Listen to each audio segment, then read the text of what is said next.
Assalomu alaykum hurmatli do'stlar, obunachilar.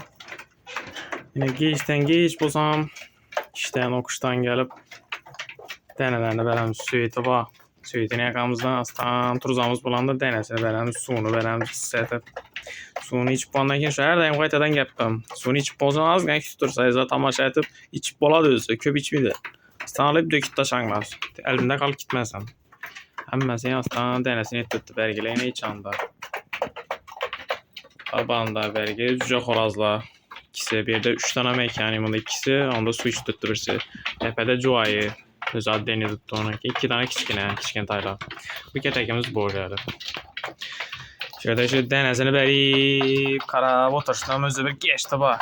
Şöyle şey oturasızdan kara tamaşa etip ne işte. Şimdi etadan laba mı? Masa komentari yazıp kaldırın mı?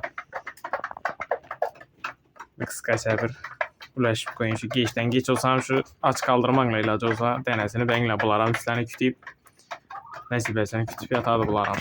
Sizlere bağlak koydu bu denesini ben denesinin suyunu veriş için. Tamam. Denesini yani tarına çıkıp uxlaydılar. Şuna da Allah olsa koment yazıp koyun ben kütemem.